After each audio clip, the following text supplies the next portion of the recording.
All right, finally, we're back. Pod saved the rivalry. I think this is episode 8, I want to say. A lot has transpired in between. Y'all were saying we were done, but we're back, baby. All right, yeah, you're back. 15 games back, to be 15 exact. games. 15 games. We out here, but yeah, Red Sox are still trash. But, of course, Yankees and Red Sox, they haven't played since the opening series where we smacked y'all up.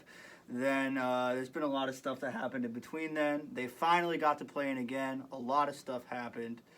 Let's just jump right in. I guess we'll start from the Yankee side.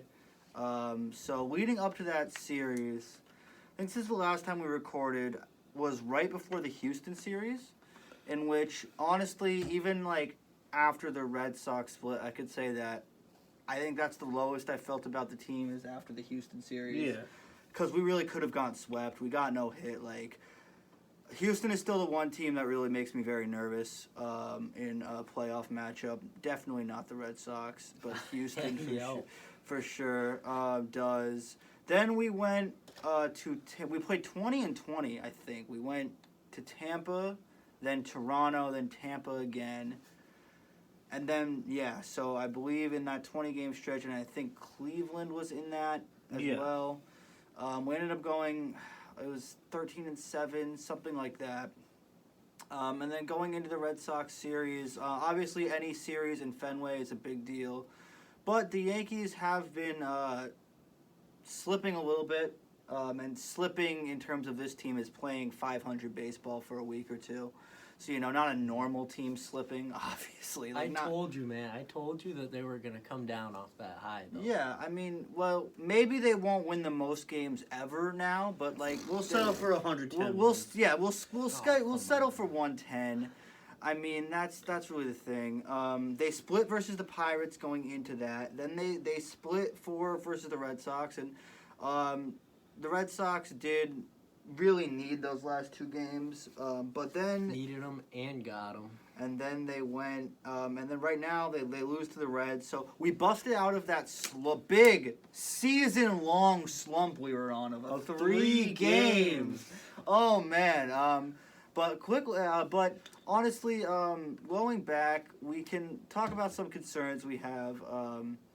I think that the bullpen is, coming back down to reality a little bit. You've got players like Nestor, who has thrown close to his season high total in innings already into the season.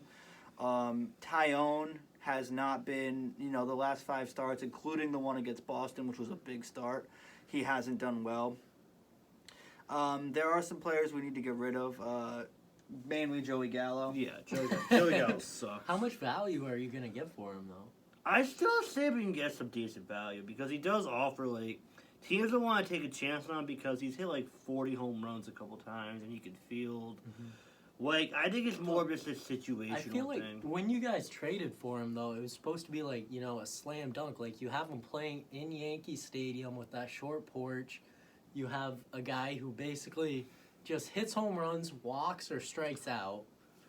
But, it just hasn't worked out. He really hasn't. I mean, he's a nice guy, man. I don't usually buy into the, can't play in New York thing, especially nowadays because social media allows you to see everybody. But maybe that is it for Gallo. Maybe you just need some facial hair. Maybe. He's got the walk. He has drawn some clutch walks. It hasn't been all terrible, but there have just been too many at-bats where he looks lost as... Okay, so the Yankees just scored. But they body bagged that 20-game stretch that everyone was worried about. And I heard a lot of people, a lot of, Sox fans getting all on their high horse after splitting a 4-game series at home when, those last 2 games to the Red Sox were playoff games. The atmosphere was there. They really needed them. They got them. And then they go to Tampa and... all their energy was used to beat the Yankees. They lose 3 in a row. So, you take 2 steps forward, you take 3 back. 3 steps backwards. But anyway, Ra, you had a take that was kind of interesting about this Red Sox team. They're sort of like the 2021 Yankees in a way that they have, the talent is there. You know, you have like they're sort of like resilient like it, but like they're just not good with fundamentals. They make like wait. Do you look me? And this is an honest thing. Do you really trust this team in the playoffs? Do I trust them in the playoffs? Against teams like us, Houston. I would say at this point, I do not think that we're a World Series team. But I think we have enough talent to be a World Series team, and I would also say that we clearly, like, I don't think there's anything that the Red Sox fans should despair about yet. Because, I mean, obviously we dropped a few to the Rays. We split with the Yankees, which I was honestly very excited to split with the Yankees because we have been rolling with basically no pitching. We've had to call up all of the rookies. For the first time ever, we had 4 guys who were rookies start in a row. And we were still able to pull 2 wins out against the Yankees. So, like, I think... The best team in baseball. I think as soon as we get healthy, we saw Sale come back. The Red Sox offense blew his debut. But I mean, the highlight of that is still he had 5 scoreless innings. They're not going to give him no run support in every game, obviously.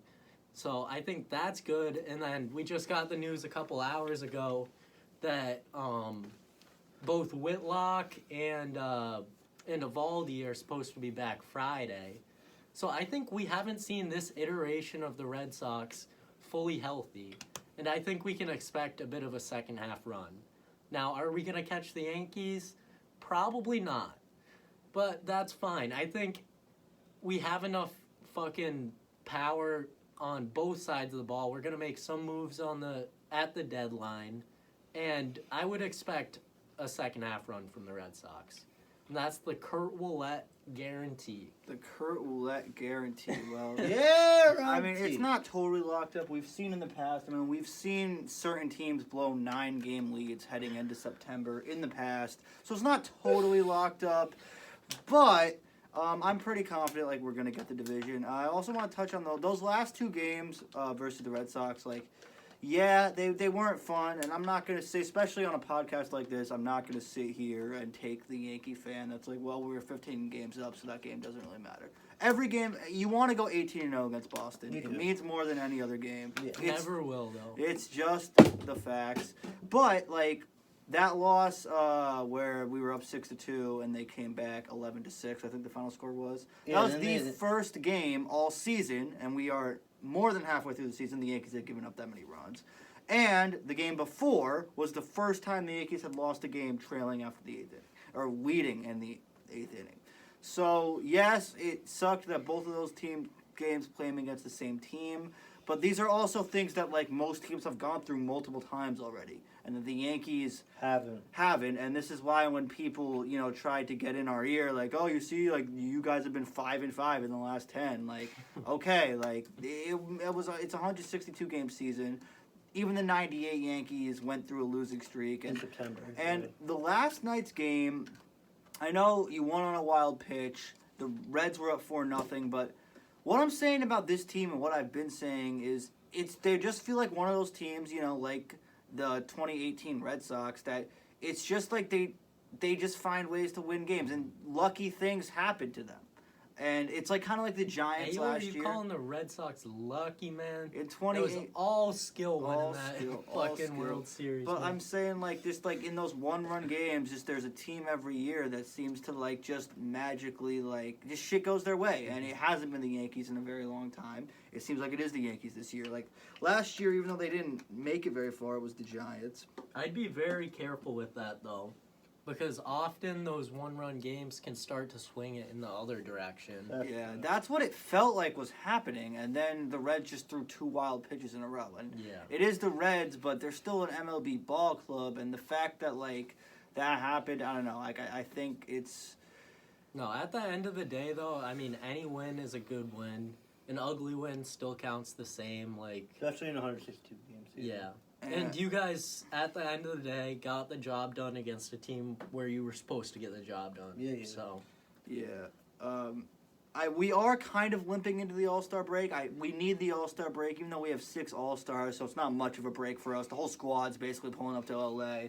But we do need the All-Star break, I think. And there is some concerns, like Tyone, Nestor, like I said before. There really are some concerns there. The bullpen, Wandy. I thought Boone... We can go into the game by game, but I thought Boone in the Tyone game left him in way too long. Way too much trust. Way too long. I think Jameson Tyone's a liability right now to the Yankees. I think Really? That's a quick switch up from your stance before. Really? What did I say about him before? I mean, he's had 5 bad starts in a row. Really high on him. He's had 5 bad starts in a row. Maybe it's a slump. Maybe it's not. I think right now though he is. He out of the 5 starts, he's by far the leader. Severino is on the IL now, but I think we should call up Clark Schmidt. I think we should call up maybe even Davey. I think we should call up I just don't trust Jameson Tyone right now. He's just lobbing pitches right down the plate. Whatever happened, it's a completely different picture from the one at the beginning of the season where he looked like an ace almost. Yeah. So, well, I feel like we've given these Yankees fans long enough to fucking rant on about their lucky-ass team. So, to touch on the Red Sox a bit, I feel like the pitching has been the big thing recently. Our offense has been pretty steady all year. Obviously, we've had to deal with a lot of injuries, which I touched on a bit before. But going into some of the names of the rookies, I feel like even if this year isn't necessarily our year, which, I'm not 100% sold on, because I think we're still a playoff team, and when you get into the playoffs, when you have a team with the talent like the Red Sox has, anything can happen. We could upset a team like the Yankees or a team like the Astros. But we have a lot of bright young arms coming up, which is awesome to see, honestly, because throughout the recent years, our farm system has been pretty, non-existent. But we have built that shit back up. Touching on some of the rookies, we got Cutter Crawford, who's pitching today against the Rays. And he has been a real bright spot, actually. I'm pretty sure he was one of the wins against the Yankees. Yeah. His last few starts, he's been lights out. I know so far this game, 6 scoreless innings, 3 hits, 5 or 6 Ks. The man is dealing. I don't know what more to say about him, other than he's got some really good stuff. We just need to get some tape on him, whatever. But honestly, another somewhat high-profile guy, we got Winkowski. Yeah, that's a cold name. Who I believe Winkowski. Winkowski. Even the Yankees fans can't deny that's a winner's name. That's right a winner's It really is. Good thing he's on 2 Yeah, guys. he'll leave, man. He's gonna leave with Devers. It's fine. Yeah, he's been up and down a bit, but when he's been up, it's looked really good, and when he's been down, it hasn't been that bad. And you expect some of those lows from the young guys, obviously. He's still getting his shit together. This first year in the majors, obviously, and I think he has a very promising future. He's sure to be a part of the Red Sox rotation going forward for years to come. Let's see, who else? Brian Bello. He has been pretty shitty since he's come up. But once again, this is a guy who has showcased all sorts of talent, even shown flashes in the majors, even though he obviously hasn't been good. He just has such great stuff, and he's still a raw prospect. But, he throws up around 97, 98, has great movement on all of his pitches. And I think even though he hasn't necessarily shown what it takes this year, I think they mostly called him up out of necessity. And if they had all these other guys like Whitlock, Evaldi, Sale healthy throughout this year, he wouldn't have come up at all. So I think we can kind of throw out what he's done so far in his 2 or 3 games and look more towards the future with him, because I don't think he's going to stay up with the team for the rest of this year. And those were the main 3 I wanted to touch on. But beyond that, let's see, what else is going on with the Sox? I mean, splitting with the Yankees, like I said, was big time. The one thing that pisses me off the most, we need to get our shit together against the AL East. Yeah, actually, we're gonna bring it up. They still haven't won a still series. won. We still have It's not July, won a series against the middle AL of East July. halfway through the season. Somehow we're over 500. I mean, And I don't expect it to change tomorrow. Yeah, no, I do expect that to change No, very you're soon. expecting wrong. Very You soon. really think you're gonna come into Yankee Stadium and win a series? Into the zoo? I'm not saying necessarily that we're gonna win the series, but I think y'all are sleeping. Okay, actually, I don't We're think I'm gonna sleeping on the Red Sox. And you know I what? think you are mega I'm- sleeping. I'm on gonna the like Red look Sox, into the man. camera right now and like I'm gonna freeze and cold. You can like look this up. Hey yo, all these Red Sox fans, all I've heard is you don't want to see us in October. All we have to do You is sneak don't. in. You Hey yo, don't. listen to me. I want to see you in October. I really, really do. I want to beat the brakes off you. Oh my And you know what? God. Like we're better than you this year. We would beat you in a playoff series. You maybe will get 2 games. I want the Red Sox in October. Me versus the Red Sox. That's what I want. Okay. Like I really, Okay. I hope you sneak in. I hope that, and like you have like, and the only reason too that the Red Sox are even in the playoff race because they haven't played the Yankees that many times. Facts. That's Like, cap. We've literally got 500 against you so far, man. That's cap. 1 game under 500. Okay. I mean, Yeah, pretty but- much 500. It's Yeah, gonna yeah, be yeah. above But like, 500 though, soon enough. my reaction to those, the first win especially, is do it again. Like. Okay. You really think that you can beat? If we jump out to a 6-2 lead against you, like we're gonna win 99%. Okay, it's my turn. We want all the smoke with the Yankees. They do not scare us. They are obviously a very good team. They've been playing very well. They've been playing better than the Red Sox. But all I'm saying is the Red Sox, like I said, are gonna go on a run. And they're gonna be better when they get all their pitching back, obviously. And when they trade for a reliever or 2 before the trade deadline. It's all uphill from here. That's all I'm saying. And we want all the smoke, any playoff series. The Yankees still don't want to see us. Maybe these dumbass Yankees fans do, but the Yankees don't want to see us because they know no matter what, the Red Sox are going to play them at their best every single time. Okay, I'll give you. I would be nervous about a 1-game. Sorry, but we don't have to worry about that. But a 1-game thing with Devers v. Cole, yes, I'd be worried about. Like Devers owns Cole. I can't say anything else.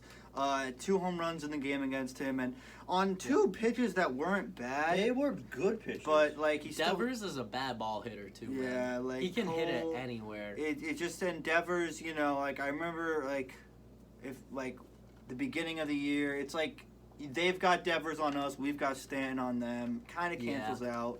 But Except that Devers never gets hurt and Stan's always out. oh, you're right. Who has more home runs this year, Stan or Devers? Like who? Well, who's- so far, but then Stan, is gonna get hurt and Devers will catch No, up. he didn't get her last And the year. Red Sox will go on a run, and Devers will win the MVP. this like I'm not so sure the Sox like are gonna go on a run this year. They don't like. I Like, think they if will. they I were really about strongly it, though, believe I they feel will. like the win against the Yankees, instead of clearly like draining them, which it did, I feel like that would have propelled them. Like a team that's like set to go on a run goes to the Trop I after get what that. you're saying, but I think clearly I mean, the Trop series is a against bad the start. Yankees, they were not at their best. They're not at their healthiest. And I think winning those 2 games kind of shows the potential of them, but it doesn't show like who this team actually is. And we won't get to see that until they actually have their starting pitching healthy. Yeah. I mean, that's basically what I wanted to say. Just, we haven't seen the Red Sox at their best, and I think when they get healthy, when the starting rotation is all set in stone, and like I said, hopefully we trade for a reliever or 2, I mean, to me, obviously I'm biased. I'm a Red Sox fan. I want to see them go on a streak, but I don't see how they couldn't go on a streak. Well, because they actually have to play good teams in the AL East, so that they'll stop it. They have to play the AL East, and then they'll run into like the Yankees or the Jays or the Sox, or not the Sox. Even the Orioles. Even the Orioles, The like Orioles, fuck, bro. I'm proud of the Orioles, honestly. actually, you All know what? right. So am I. Like we can all unite. Can the over Orioles make the playoffs this year? This year, I don't think they're No, gonna I don't so. think They so, can't yeah. like Well, keep it up. I mean, because I think they're gonna get buried by the other AL East. Yeah, they teams. haven't gained like really like they haven't ran much ground. Like they're dealing with like. Yeah, exactly. I mean, they are though. They're not very far back. They're a solid team, but at the same time, I think when you just look at the roster up and down on paper, it still just doesn't stack up to any of the other teams in the division. Yeah. And I think at the end of the day, that's going to be the Yeah, difference. Baltimore is a fun place to play, though. I could see them getting free agents. You see what they're doing. They have a nice stadium. They're the Not anymore because they moved that. Maybe that was it. Maybe them moving the wall back. Maybe that was it. Oh yeah, so Glaber doesn't hit a home run every time he goes there. Oh my God, Mookie when he was a Red Sox literally owned the Orioles. Yeah. Bro. I mean, everybody owned I the mean, when Orioles Mookie back was a then. Red Sox, the Orioles were in like 40 games a year. But yeah. Yeah, no, but I mean, he hit like fucking 10+ home runs there a year. Like, yeah. it was Is it like Glaber? I remember he had like literally half his home runs. Yeah. One year. So, Red Sox are coming to the zoo. We'll see like how that goes. They'll probably have at least some of their starting pitching back. I say we take 2 out of 3. I'll give you Bomian's team 1 game. Yeah, I mean, I'm not like. I need to see how the starting pitching matchups line up, but without looking at it, I'm saying we confidently win at least 1, but probably 2. You're not like, dude. You're Like not I don't like. I You're think not like winning. so like it's You're just not like winning. Two you ball. take those games like a Fenway. You pull them out of your ass. Hey, yo, then you go to Kiernan. the Trump. 2 ball. Hey, yo, fuck your 2-ball, man. We're hitting a 3-ball. We're hitting a Steph Three. Curry, and we're gonna sweep you. All right, just like Steph Curry, still living in Boston's nightmares. So this is good. 3-ball. All right. Oh man, Steph Aaron Curry's Judge gonna be John- dead by the time Tatum and Brown are in their prime, man. What do you mean he's gonna be So dead? they're gonna take 60 years to hit their prime. Like, hopefully not for you boys. Speaking of the NBA, though, we could shift it over now. There's definitely not much else to say. I mean, the Yankees need to trade for like. I actually want to ask Brad, how much what's a bigger priority for you? Trade deadline, starting pitcher or outfielder? I think starting pitching because you look at the Astros, they have 5 arms, and I don't think we have 5 legit arms. Okay, yeah. I think. I mean, obviously you'd want both. I might go with a pitcher. Like the as Astros well. pitching staff really scares me. We need to match them in order to win. I would honestly still think Who's gonna be out there for you guys to trade for? Who's like that level of talent? like Benintendi, I don't know. But as a pitcher, the Reds do. Luis Castillo. But he might be a Dodger. Really? Oh, that's He's probably pitching right now. Is he Yes, on the that's- trade market? I hadn't heard Yeah. about I that. mean, every Red's on the trade market. I mean, that's so. understandable, but like, I was very. low on the he's Reds fucking this good. year. Yeah, no, he is. So, You were we high could- on the Reds this year? No, I was low on them. Oh yeah. Well, I was low on them and the Pirates. The Pirates have exceeded expectations. Bro, O'Neal Cruz, that So kid good. is special. So good. special. So good. Did Yeah. you see he threw 98 from Yeah. shortstop the Yeah. other day? No, like imagine being that first base. Bro, he's like AO, 6'7" too. It's fucking Yeah. insane. No, the Yankees had 2 in Pittsburgh, which, by the way, PNC Park is the best ballpark in the MLB. If you I ever have a think so, chance to yeah. go there, do it. Hey, I've been there But before. anyway, so a lot has happened in the NBA since we have covered it. It was draft night. It was the last night we recorded. That's really Um, the thing, wow. Your Celtics made a big move. They got Brogdon. I'm gonna let you take that away. The rich get richer, man. The rich get richer. I think it was just clearly a slam dunk move for the Celtics. It's not much risk for a high reward. You gave up a draft pick that's gonna be a low one anyway, obviously, and then you gave up a bunch of non-rotation players for, I wouldn't say an all-star point guard, but a tier below an all-star point guard. It's realistic he can make an All-Star game. Yeah, no, I think he could. He just has to stay healthy. And Especially now that he's The- on it. the thing is- He's on a bigger market now. I don't and know. that does help with that All-Star does voting. help, but I don't know if he'll put up enough stats with all the guys around him to make it, too. He could really be up there in assists. Malcolm Brogdon could Assists, be yeah. like. I wouldn't be shocked if Malcolm Brogdon was like top 3 to 5 in assists with all the talent he has around him. I think Perhaps. that- I need to look at his stats for the last couple of years, kind of get more of a feel for Yeah, that's a exactly very what he's good done. pickup. Speaking I of think- potential pickups, Hey, yo, let's cool it down a Alright. little bit before we move to the bummy-ass Knicks who no one cares about. Malcolm Brogdon, I think, like I said, slam dunk pickup. He fits the defensive personality of the Celtics. He's Yeah. big enough and versatile enough to guard different positions like 1 through 3. He's obviously a great shooter and a good playmaker, which he just fits exactly what the Celtics needed. Like, I could not have asked for a better trade than Malcolm Brogdon. And I could not be more excited.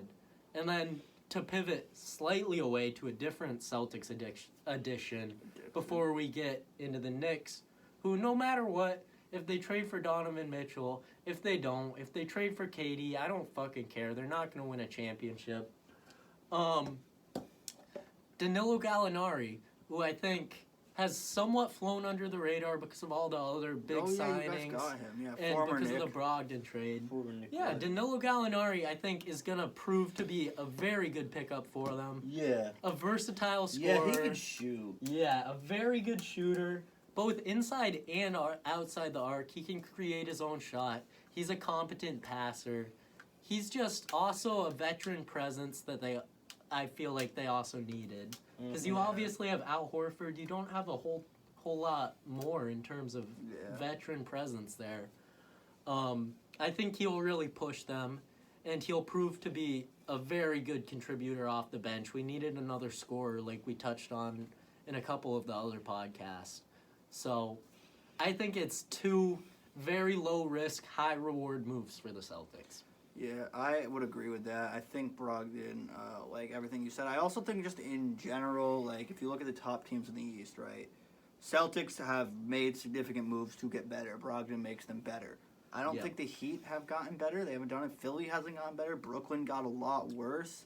Brooklyn's out of the equation. Philly, I think, is interesting because they were able to retain Harden and get him to take a pay cut. Yeah. And then you got PJ Tucker.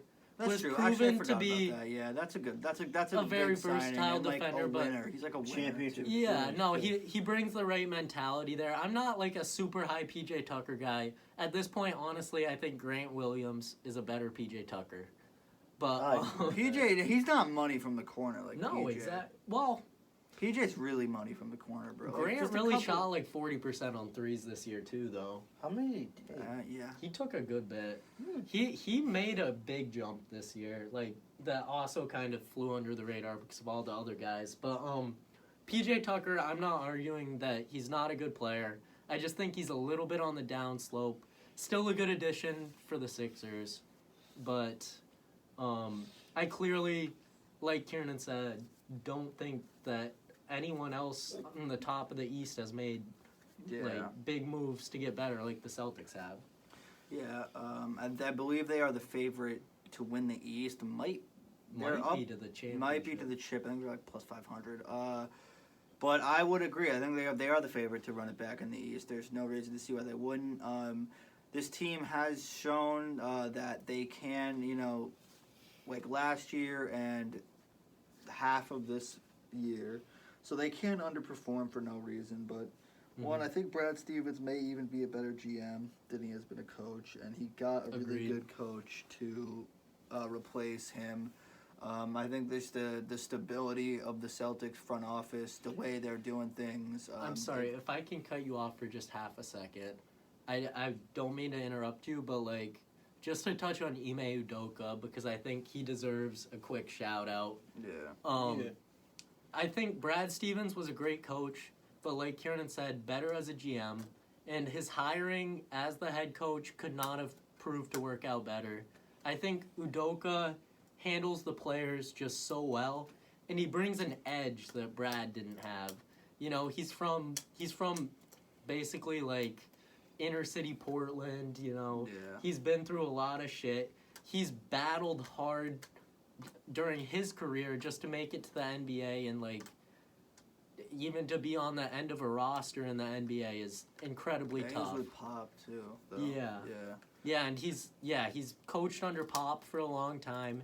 He was an assistant on the U.S. Olympic team.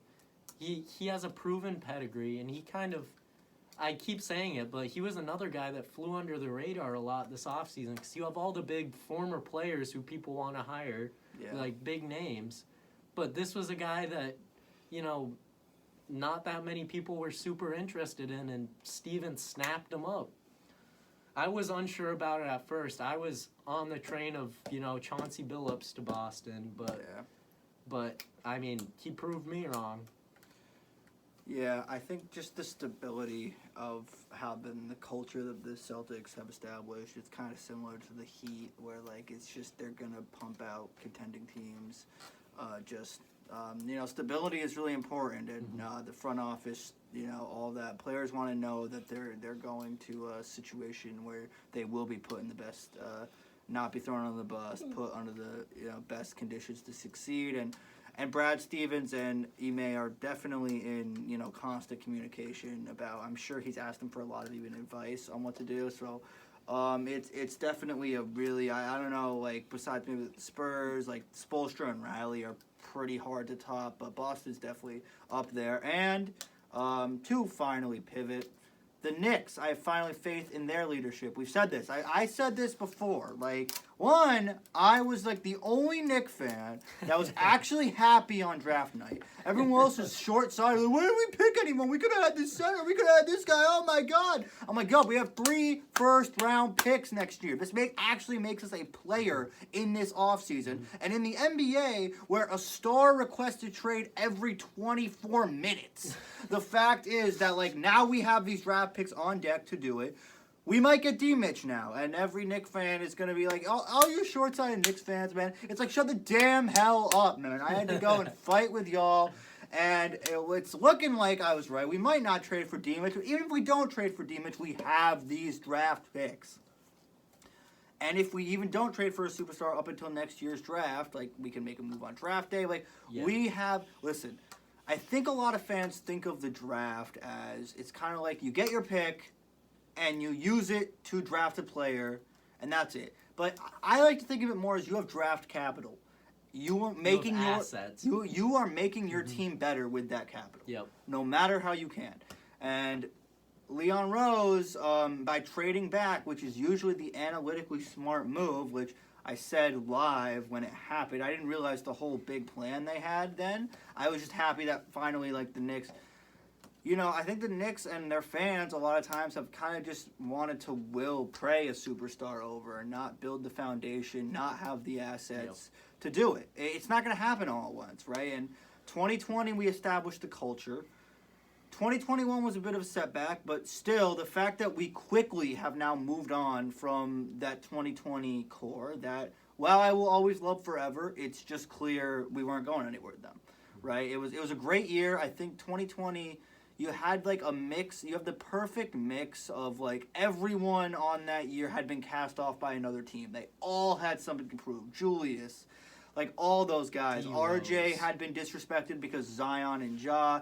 D-Rose, Alec Burke, Reggie Bullock, all these guys. They all had chips on their shoulders. They all came together, and they had a great year, but, like, I really like what, like, Leon Rose, one, he has these connections with D-Mitch, and with Jalen Brunson, RJ, and potentially D-Mitch, like, it'll be interesting to see what Thibodeau does with D-Mitch, but I'm just, like, I'm very excited. I think we have a solid plan. I think that I'm confident in what the Knicks are doing, even if it doesn't pan out all at once, even if we strike out with D-Mitch.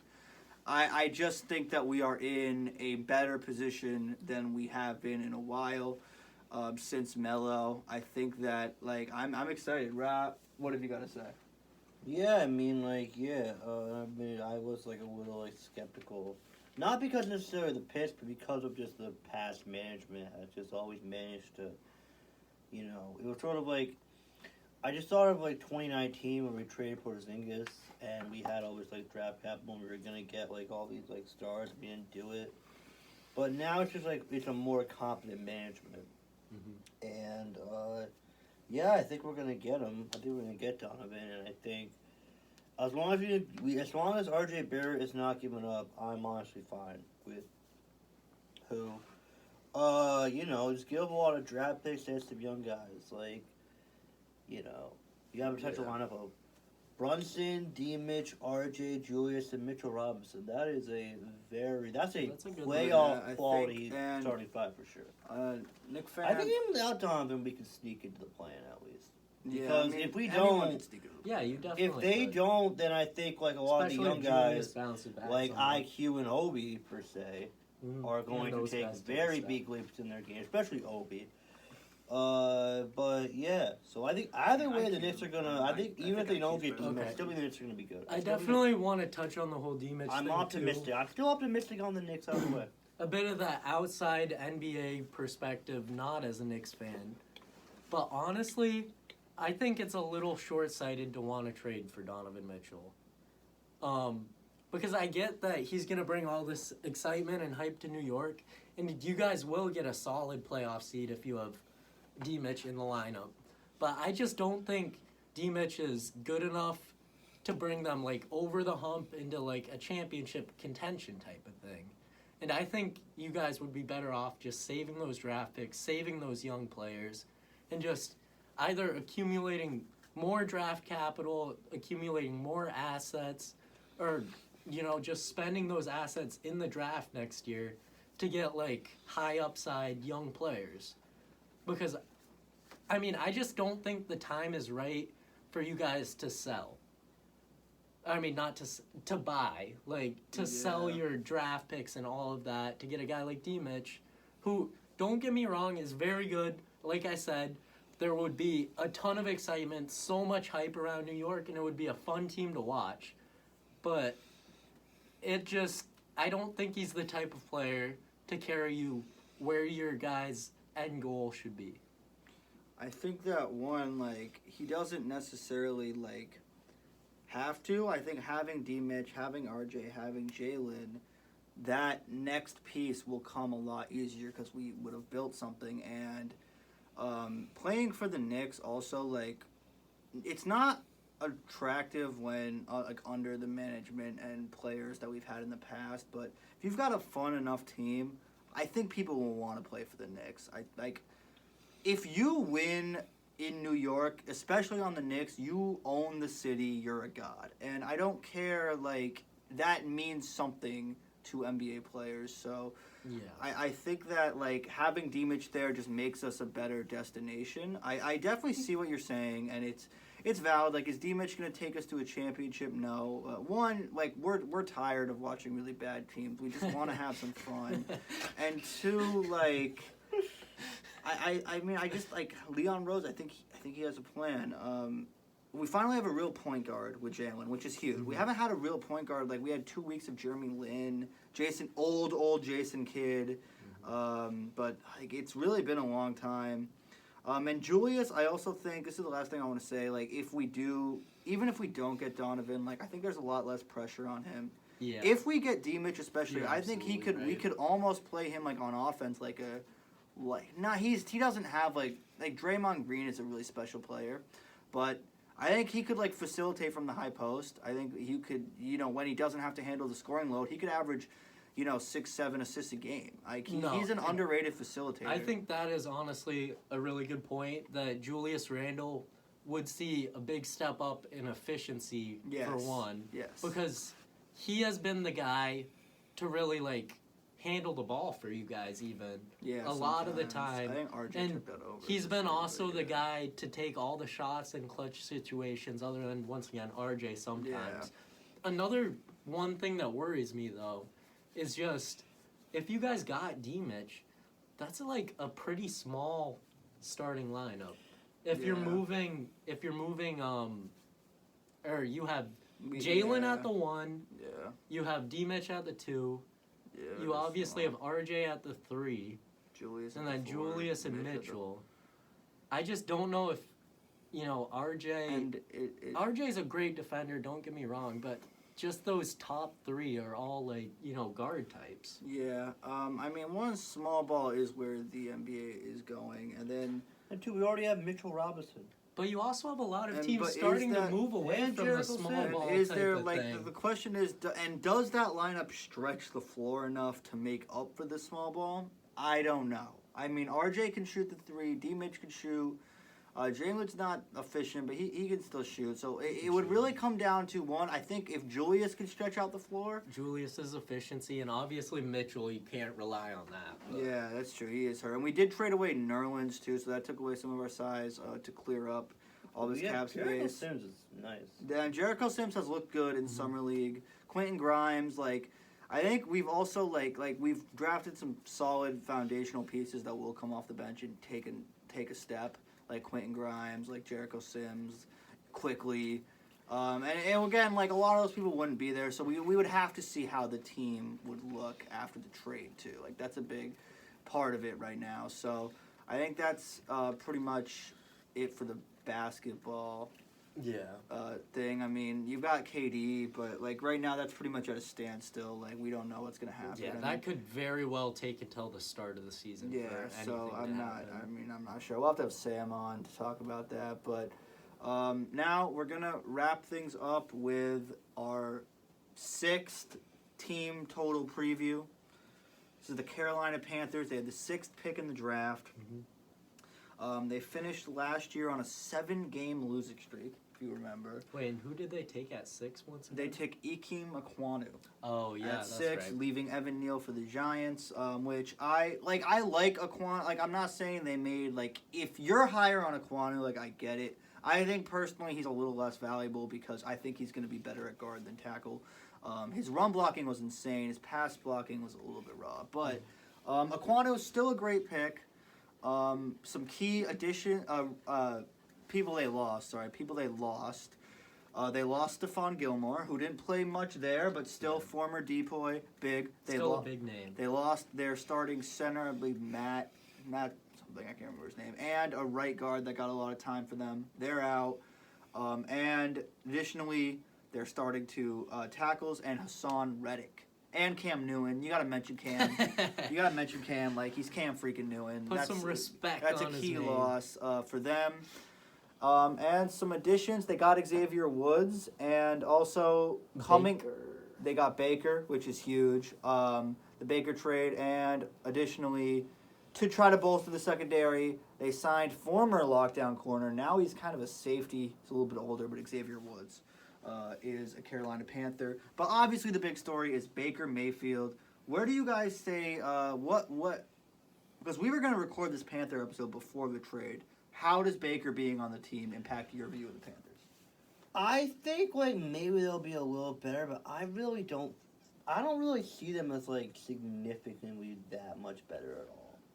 Like, I don't think Baker Mayfield is the type of quarterback that when you get in, there's like, oh, maybe they're really something now. Like, he's not an elite quarterback. There are only a handful of guys that when you get them, you're like, oh, they're like gonna be in the playoffs because of that guy alone.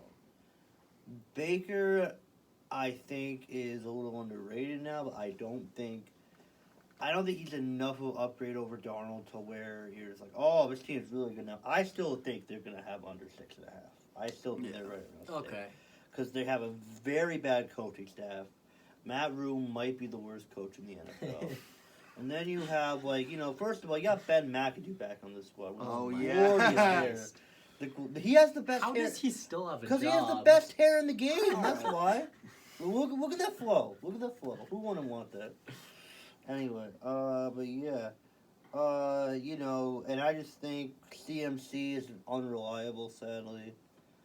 I just think, and they're in the, I still think they might be the worst team in that division. But It's going to be them. Them and Atlanta might be fighting for the 1 and 2 pick, and they, like that. Those 2 games might mean a lot. Kurt, what do you think? Okay, I mean, specifically on Baker Mayfield, I think I'm a lot higher on him than most people. Not to say, like, I think he's a elite quarterback. I think he can elevate the Panthers to the next level, drag them to the playoffs, whatever. But I think he is a pretty big step up from Darnold. Darnold was an absolute mess. Yeah. And obviously, Baker was not good last year. But I think people don't give him enough credit for the fact that he was playing through, a bunch of torn ligaments in his throwing shoulder, a bunch of shit like that. No, I don't think he should have been playing either, but, you got to give him some credit for toughing it out and, being able to kind of put aside all the criticism that he garnered last year. And 6.5 is honestly a tough total for me. Because with Sam Darnold, I would have slammed the under. But with Baker, I feel like it's a question. Because you obviously do have some game breakers on that offense. If this is the year that Christian McCaffrey can stay healthy again, then that puts their offense at another level. That opens more things up for Baker, obviously. DJ Moore, still a very talented receiver, but he hasn't taken quite the step forward that I think a lot of us have expected in the last couple of years.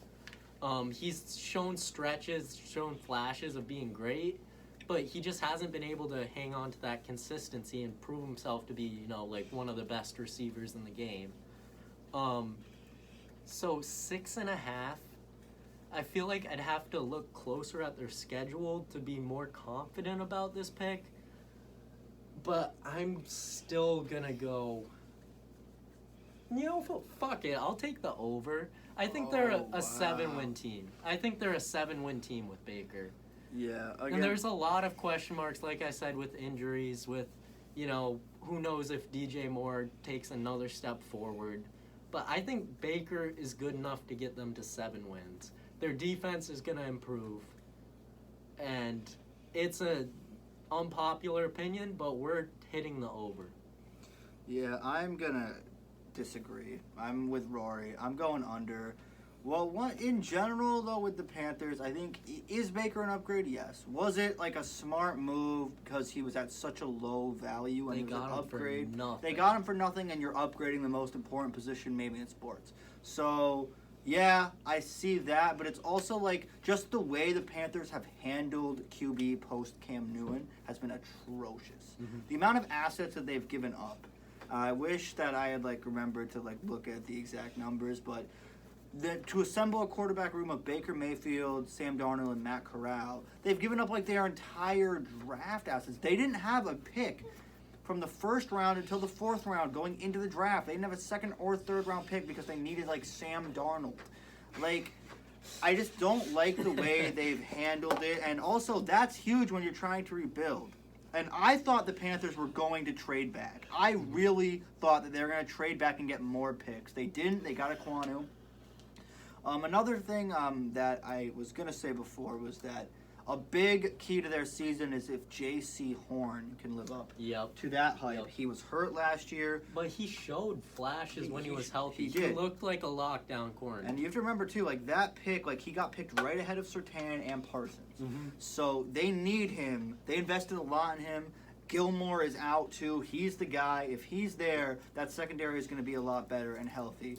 Still, though, I still, my opinion of being Baker on the team, maybe they'll get one more win, and the NFC South isn't the best division, so, they could go 2-4 in that division, I could see, I don't see them beating the Bucks. I think they're going to sweep the Falcons for sure. Sweet. Maybe. If they sweep the Falcons, that might be what it comes down to, but I definitely don't see them beating the Buccaneers. No. And I No. don't see them sweeping the Saints. So if Definitely they do not. sweep, the max they're going for me is 3-3 in that division, and that only leaves 4 of the wins for the rest of the way. But I still, I just don't think they made much of a move to upgrade, especially since they didn't have a lot of draft capital to get a deep draft class, which is what they needed. No, and I will acknowledge too that my pick could at the end of the season come off looking absolutely terrible. The Panthers could end up as a 4-win team, I'm very and then I'll look like an absolute idiot.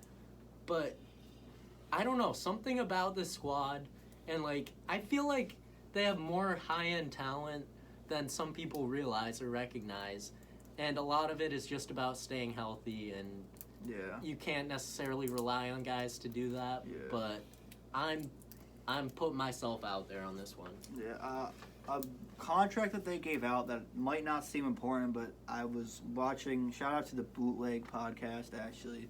They're talking about Ian Thomas. Now, you might not even know, but backup, basically starting tight end but got $5 to $6 million a year over 3 years, so 18 million total from the Panthers. Yep.